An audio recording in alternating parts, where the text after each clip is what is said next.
فرحات مهني أنت ترأس ما يسمى بالحكومة المؤقتة القبائلية.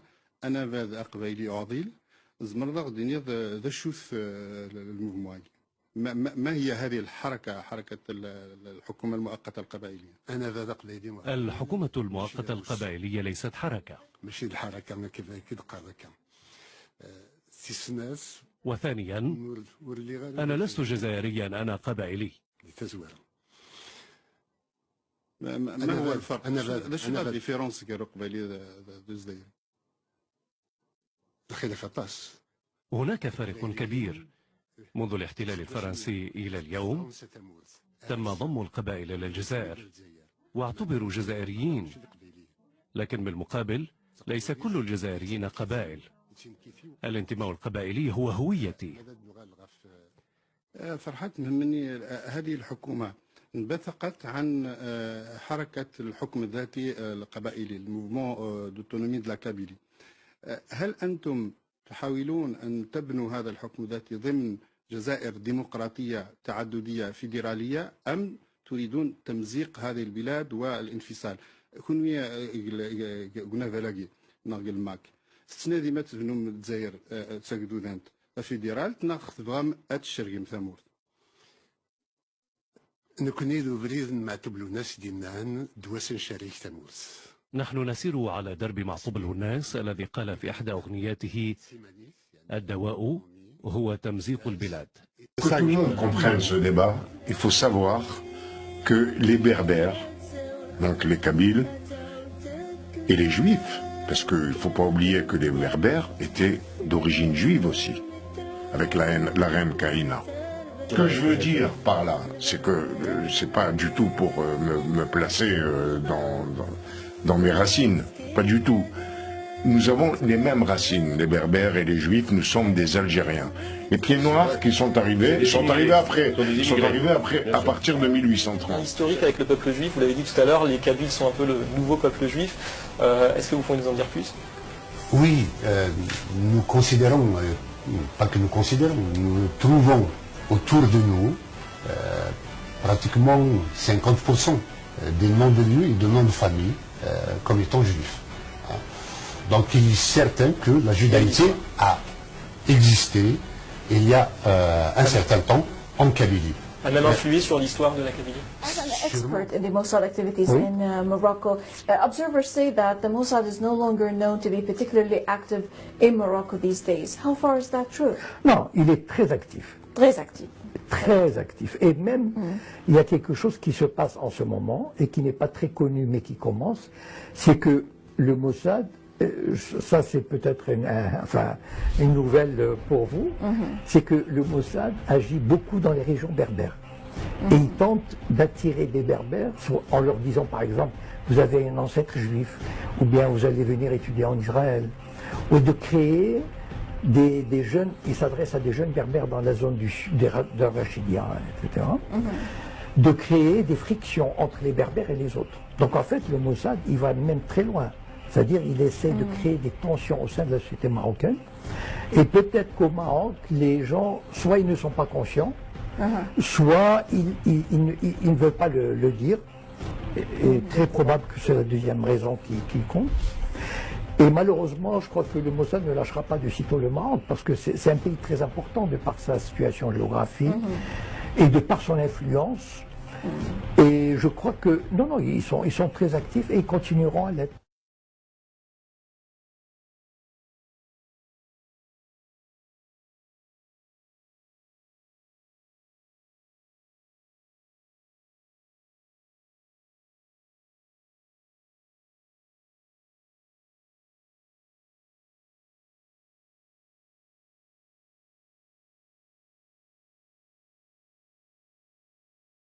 لك انا ملي كنمشي للقبايل بحال الا غادي للقلميمه ولا الرشيديه ولا الناظور.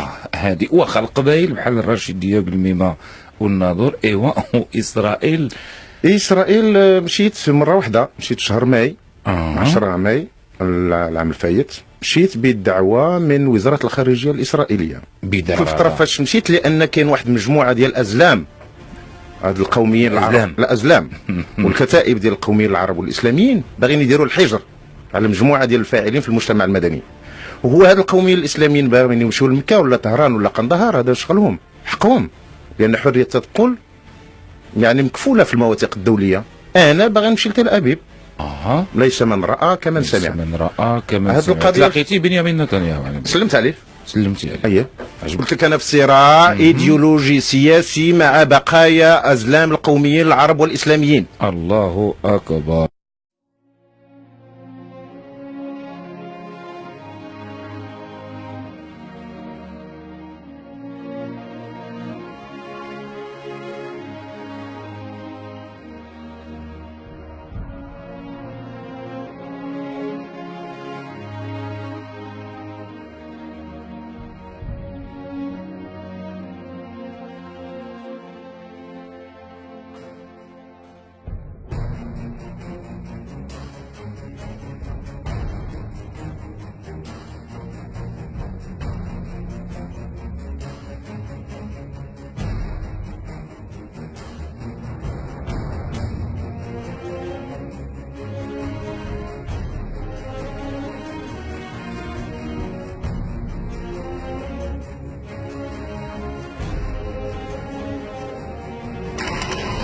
Je suis Charlie.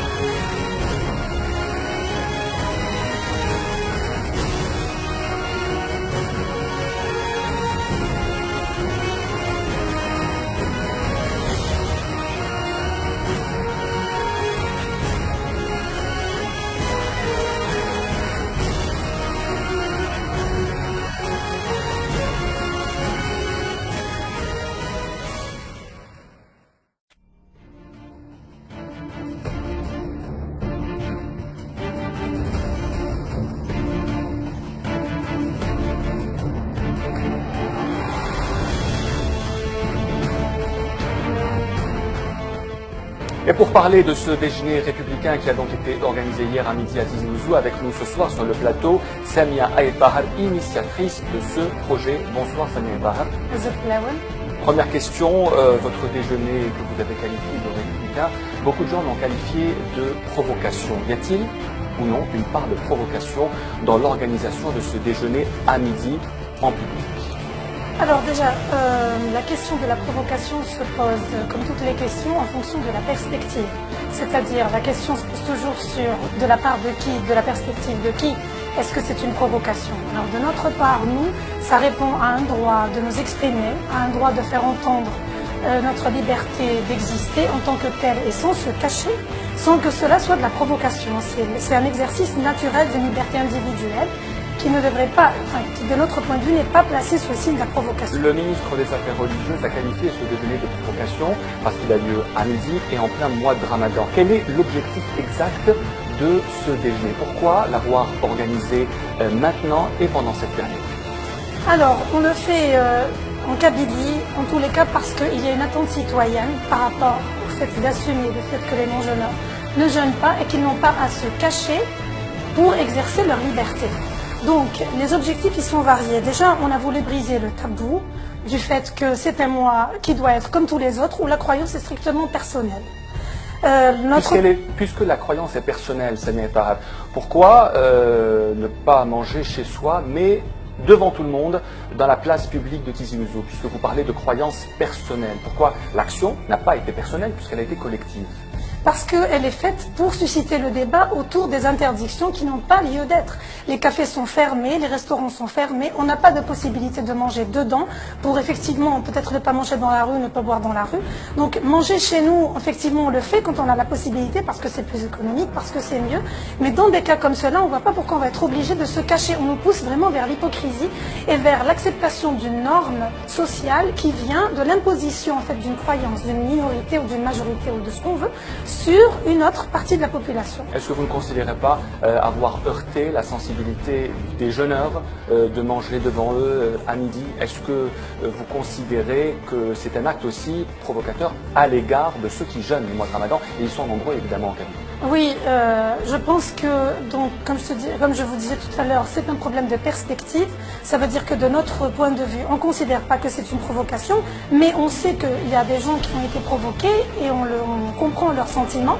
Mais aussi, il y a un avantage à être provoqué. C'est qu'on veut effectivement déjà nous poser la question sur faire réfléchir les gens sur ce qui provoque et sur ce qui ne provoque pas.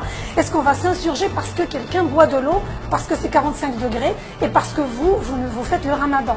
L'Aqdar, Sreimani, c'est toutes des notions sur lesquelles on aimerait relancer le débat.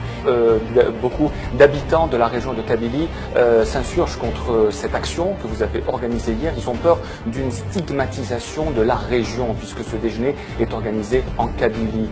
Quelle réponse avez-vous à leur apporter? Est-ce que ce genre de déjeuner peut contribuer à stigmatiser la région? Je me demande quelles sont les sources d'une telle appréhension. Je pense que les réponses varient un peu. Pourquoi ne pas avoir organisé ce déjeuner des Républicains à Alger, par exemple? Pourquoi en Kabylie? Parce que nous ne sommes pas des organisations qui représentent la société civile algéroise. On connaît bien le terrain en Kabylie et on sait que ce déjeuner républicain répond à une attente kabyle. C'est-à-dire que les Kabyles ne rejettent pas le fait que les non-jeûneurs s'assument en public. On n'a jamais de problème. Je suis personnellement une non-jeûneuse et je bois en Kabylie quand j'ai envie. Pratiquement, pas tout à fait, mais c'est vraiment le cas. Alors qu'à Alger, on a entendu, les gens ont dit, jamais, on ne pourrait jamais organiser une action comme celle-là actuellement. On n'est pas du tout négatif. On espère vraiment que ça va se faire ailleurs. Ça veut dire...